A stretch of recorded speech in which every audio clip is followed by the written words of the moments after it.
Баршаңызға қайырлы күн. Сіздермен Айған Жылпиева. Менің YouTube арнама қош келдіңіздер.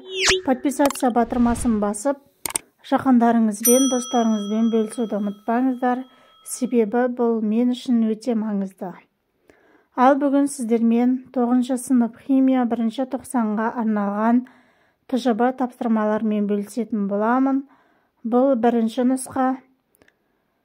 Бірінші нұсқаның бірінші сұрағынан бастасақ, натрий хлоридінің және тұз қышқылының судағы ерітіндісі электр тоғын өткізе алады. Осы заттардың судағы диссоциациялану механизмін сызып көрсетіңіз дейді.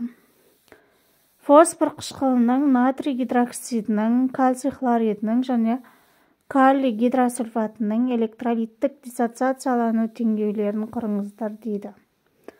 Енді бірінші тапсырманың жауабына келетін болсақ, натрий хлор, натрий плюс, хлор минус, H хлор тұз қышқылы H плюс, хлор минус ионын ыдырайды.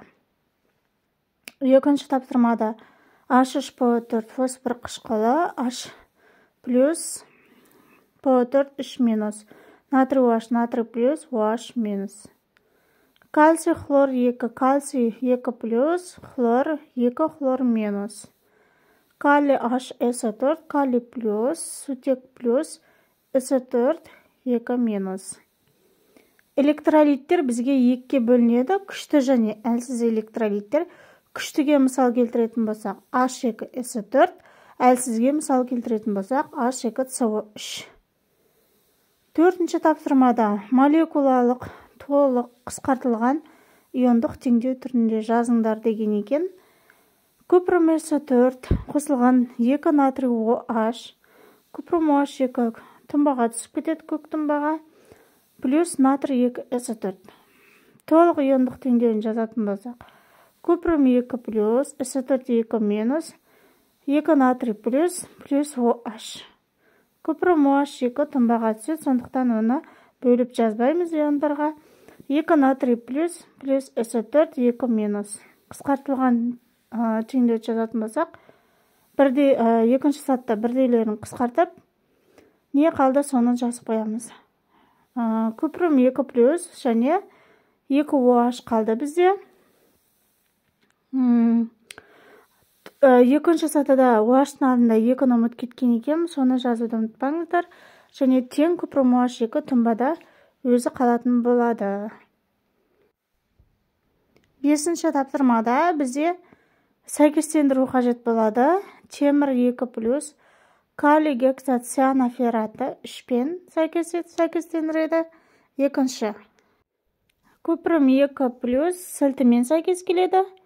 Хлорид ионы күміс нитратымен сәйкес келеді. Сульфат ионы барий хлоридмен сәйкес келеді. Енді бізде келесі 6-шы тапсырма. 6-шы тапсырмада бізде есеп берілген. Масса кальций хлор 2 33,3 грамм берілген. Натрий фосфаты натрий H2O4 16,4 грамм берілген массасы. Енді бізде табу керек кальций фосфатының массасын табу қажет болады. Яғни кальций H2O4 2 еселенген. Ең алдымен есепті шығармас бұрын олардың жеке зат мөлшерін аламызда есептеп, одан кейін қайсысы кіші, мысалы кальций хлор 2 ма, натрий H2O4 қайсысы кіші, солмен есептейтін боламыз. Енді 33,3 граммды біз 111-ге бөлеміз, 0,3 мол, яғни бұл кальций хлоридінің зат мөлшері болып саналады. Екінші зат мөлшері біз 16,4 грамм натрий фосфатын алдық, және натрий H2O4-тің MR 164-ке тең болғандықтан 164-ті жазып, нәтижесінде 0,1 мол натрий фосфатының зат мөлшері пайда болады. Енді біз реакция теңдеуін құрастырып аламыз. Кальций хлорға натрий фосфатын қосқанда кальций фосфаты және натрий хлор пайда болады. Реакцияны теңестіруді ұмытпаймыз. 16-да 4, яғни біз натрий фосфатымен есептейміз, себебі 0,1 мол кіші болып тұр. Натрий фосфатының массасы 16,4, ал мр 328. Белгісіз затымызды X деп белгілеп алып, кальций фосфатының мр 310 деп жазып аламыз.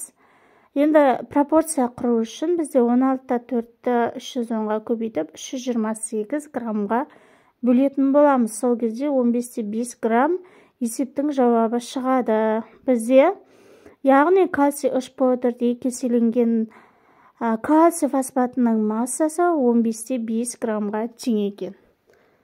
Енді бізде келесі 7-ші тапсырма. 7-ші тапсырмада бізде астына келетін болсақ, әсер ететін факторлар деген екен: концентрация, температура, әрекет етуші заттар табиғаты, катализатор. В тапсырмасында бөлшектер саны көбейсе, соқтығысулар саны көбейіп, реакция жылдамдығы артады. 8-ші тапсырманың асына келетін болсақ, реакция жылдамдығын арттырады, В-сына келетін болсақ, реакция жылдамдығын төмендетеді.